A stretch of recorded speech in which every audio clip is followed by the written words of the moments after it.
보통 상속보다 증여를 먼저 고려해야 된다. 이게 왜 그런 거예요? 사실 우리나라 정서상 경제력은 내가 포기하지 못하겠다. 약간 이런 정서가 있는 것 같아요. 그런데 이제 세금 측면에서 보면 하루라도 빨리, 그러니까 상속보다는 증여를 먼저 활용을 해서 재산을 물려주는 편이 세금 측면에서는 훨씬 유리하거든요. 왜냐하면 가장 중요한 거는 우리가 시간을 벌 수 있다. 근데 왜 부모님들이 저는 증여를 안 하는지 압니다.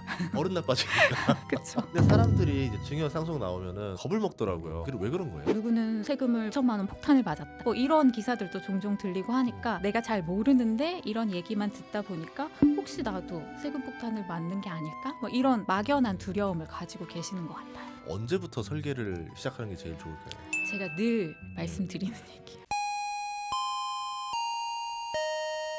오늘 많은 분들이 머리로는 알아야 된다 생각하면서도 이게 또 막상 안 되는 게 하나 있는데 그게 바로 증여와 상속입니다. 왜냐면 저도 그래요. 실제로 저 증여를 한번 해봤어요. 애기 돌 때 했는데 그래도 좀 더 해볼까라는 생각이 들면서도 막상 귀찮으니까 나중에 이러면서 그냥 뒤로 미루다가 나중에 좀 후회하더라고요. 시간이 지나면은 할 수 없습니다. 미리미리 하는 게 좋거든요. 그래서 이게 또 뭐 부자들 이야기 아니냐 이렇게 이야기하시는데 정말 그렇지 않아요. 요새 많은 분들도 주식 투자도 유행하고 하면서 자녀들한테 이렇게 또 이제 증여를 또 해주고 또 성인 된 자녀들한테도 이렇게 또 증여를 해주고 이렇게 되다 보니까 저희가 한번 이거에 대한 이야기를 다뤄보기 위해서 김한미 세무사님을 모셨습니다. 반갑습니다. 네, 안녕하세요. 김한미 세무사입니다. 저는 올해로 17년째 세무사로 일을 하고 있고요. 그리고 뭐 상담하면서 상속, 증여와 관련된 부분들 많은 분들 만나면서 그런 상담 진행하고 있고 또 제가 최근에 책을 좀 내가지고 세상 친절한 증여 상속이라는 책을 써서 여러분께 상속과 증여에 대해서 아주 친절하게 쉽게 알려드리기 위해서 노력을 하고 있습니다.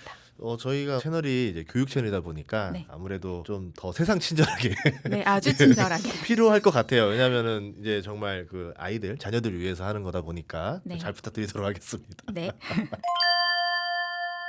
그러면 실제로 업을 하실 때 좀 미성년자 자녀들이나 이런 경우에도 상속이랑 증여 문의 이런 것도 받으시나요? 그렇죠. 이제 그래도 최근 들어서는 이제 미성년 자녀가 있다라고 네. 하면 뭐 상속은 너무나 이제 좀 그렇죠, 뒷얘기고 네, 증여. 증여에 대해서는 네. 생각하시는 분들도 많고 그리고 이제 최근에는 우리 서울의 집값, 부동산 가격이 너무 오르다 보니까 어떤 자산의 가치가 올라가잖아요. 그러면 요거를 이제 분배하는 데 있어서 좀 고려를 해야 되지 않을까? 사전에 계획을 세워야 되지 않을까? 이렇게 생각하시는 분들이 좀 많아지는 추세죠. 코로나 전 때인가 그때쯤에는 이런 것도 많이 하더라고요. 증여가 미성년자 조금 해서 전세 끼고 그냥 해가지고 부담부 증여인가 이렇게 해서 네. 증여해서 그냥 물려주면은 나중에 집값이 올랐을 때 된다 이렇게 많이 했는데 요새는 부동산은 그렇게 많이 안 하죠. 부동산 뭐 하는 경우도 있는데 부담부 증여라고 하면 어쨌든 증여 안에 채무가 같이 넘어가는 거기 때문에 그 채무를 우리 자녀가 증여를 받는 사람이 부담할 여력이 되는가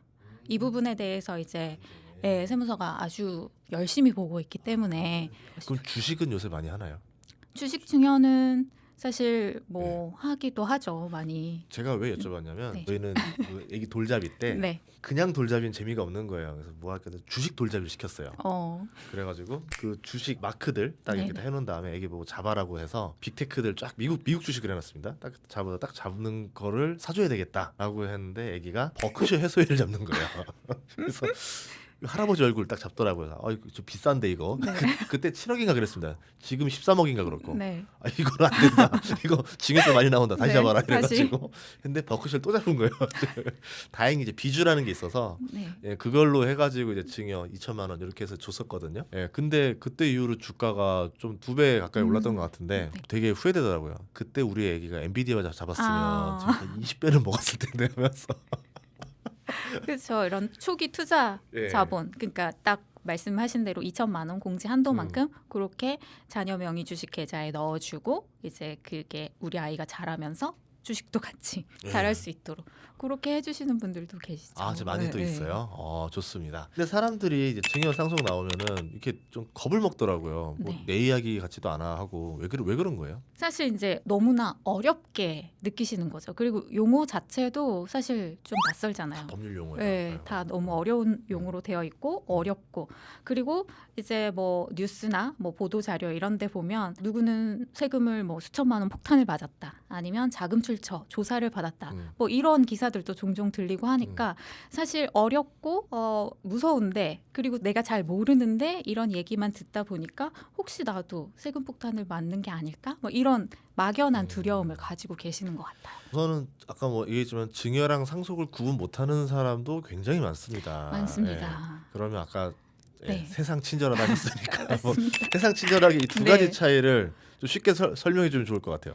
우선 증여와 상속 모두 다 우리 부모님이 자녀에게 재산을 물려주는 것. 그런데 대가 없이 무상으로 물려주는 것. 이라는 점에서는 둘 다 같죠. 상속이나 증여. 그런데 이제 이 재산을 넘겨주시는 부모님이 살아계시느냐 아니면 돌아가셨느냐 여기에서 이제 차이가 발생을 하는 거죠. 그래서 이제 증여는 부모님이 살아계실 때, 그러니까 부모님이 살아계실 때 자녀에게 재산을 물려주겠다라고 부모와 자녀가 어떻게 보면 합의를 하고 당사자 간에 알겠다, 물려주겠다, 물려받겠다 이런 그 사전에 약속된 것이라고 할 수 있고, 상속은 이제 안타깝게도 부모님이 돌아가시고 나서, 이때는 사실 뭐 사전에 준비가 없었던 거죠. 그래서 부모님이 돌아가시고 난 다음에 남겨진 재산이 자연스럽게 자녀에게 승계되는 그런 거라고 보시면 되죠. 그러면은 둘 다 세금은 받는 사람이 내는 거죠? 둘 다 사실은 상속은 상속 재산 전체, 그러니까 돌아가신 네. 분, 어떻게 보면 물려주는 분이잖아요. 네. 돌아가신 분 재산 전체에 대해서 상속세를 부과하기 때문에 사실은 돌아가신 분이 내는 게 맞아요. 그런데 돌아가시고 없으니까 이제 물려받는 상속인이 그러니까 받는 사람이 내는 것처럼 이렇게 보이는 거죠. 그리고 이제 증여는 받는 사람이 내는 게 맞고요. 네. 보통 상속보다 증여를 먼저 고려해야 된다 이제 네. 이러는데 이게 왜 그런 거예요? 예. 뭐 최근까지도 마찬가지지만 사실 우리나라 정서상 내 재산은 내가 가지고 있고 미리 물려준다기보다는 내가 눈 감기 전까지는 내가 가지고 있겠다.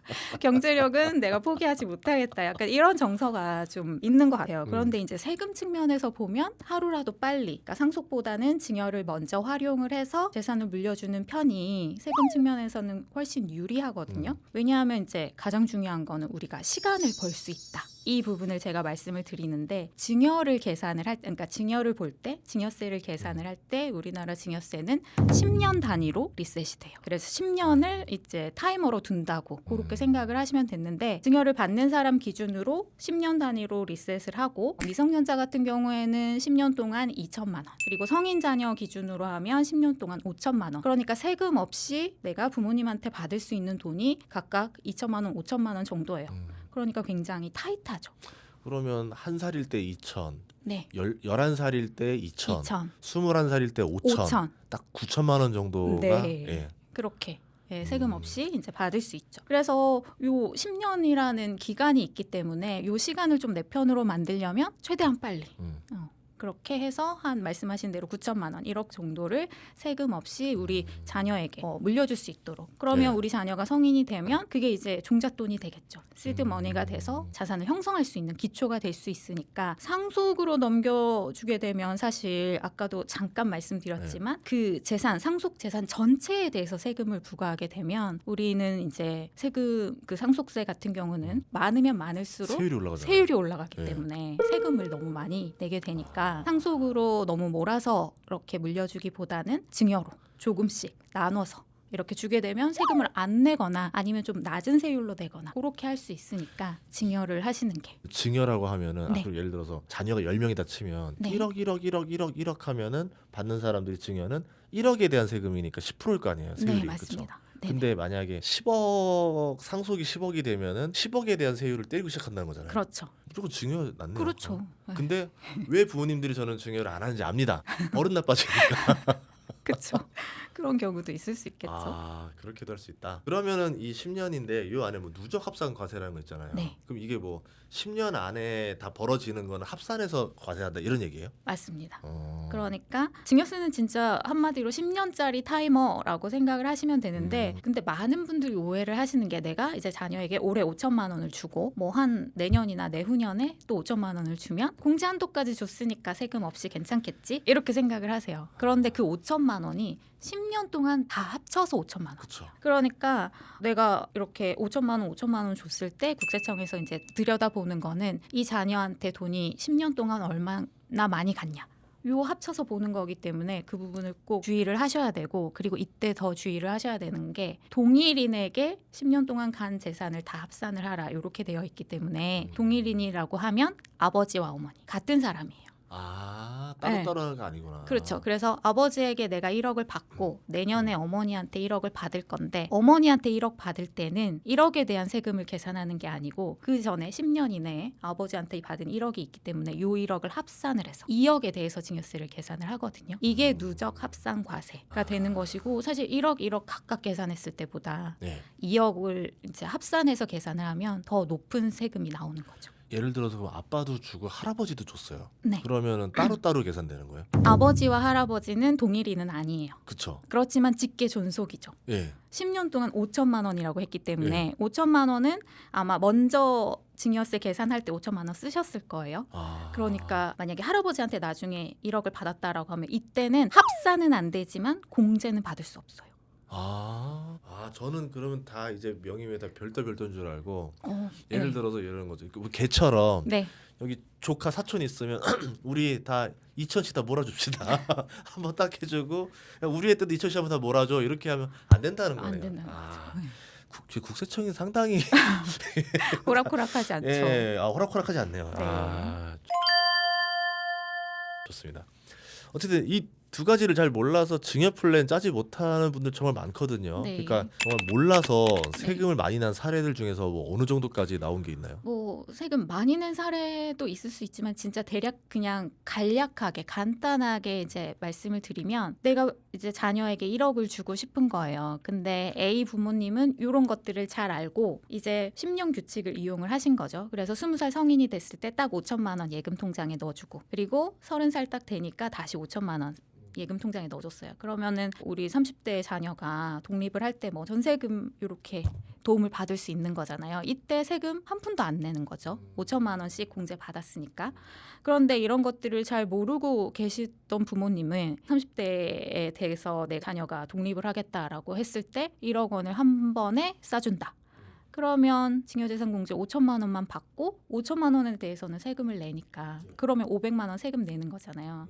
그런데 부모님 똑같이 내가 자녀에게 1억을 주겠다라고 하신 건데 누구는 세금 한 푼도 안 내고 이분은 세금 500만 원 내야 되는. 그러니까 이게 확연히 다르죠. 근데 이게 뭐 1억이 아니고 2억이다, 5억이다, 그 이상이다. 라고 하면 과세 표준 올라가니까 세금이 뭐 세율이 20%, 30% 이렇게 적용이 되면 세금 뭐 수백만 원, 수천만 원, 수억 원 차이도 날 수 있는 거죠. 왜냐하면 이게 어쨌든 10년이라는 단어들 때문에 네. 이게 갑자기 당장 준비할 수 있는 게 아니더라고요. 그렇죠. 미리미리 해야 되는 네. 상황이잖아요. 그러면 이 10년 규칙 잘 활용해서 절세하려면은 언제부터 설계를 시작하는 게 제일 좋을까요? 제가 늘 말씀드리는 얘기예요. 뱃속부터? 맞아요. 증여하기 좋은 날은 바로 오늘이다. 그렇죠. 네, 가장 좋은 자녀의 나이는 한 살이라도 더 어릴 때. 태어나자마자. 그래서 돌잡이를 시킨 거 아닙니까? 맞습니다. 예. 잘하셨죠. 그래서 말씀하신 대로 내 자녀가 아직 초등학생인데 무슨 증여를 해주느냐 뭐 이렇게 말씀을 하시거든요. 그런데 저희가 지금 계속 말씀드린 대로 10년 동안 2천만 원, 20대 됐을 때 2천만 원 하면 4천만 원이 그냥 생기는 거잖아요. 우리 자녀의 종잣돈이. 그거를 기회를 삼아서 이제 우리 자녀가 성인이 됐을 때 어떤 투자를 한다거나 아니면 사회생활을 한다거나 이런 터전을 마련할 수 있는 방법이기 때문에 당연히 증여를 좀 서둘러서 시작하시는 것이 좋을 것 같습니다. 제가 예전에 그 보험 같은 데서 증여 상속을 위해서는 뭐 보험 상품을 가입해라 뭐 이런 얘기 많이 들었거든요. 네. 그게 어떤 원리예요, 이게?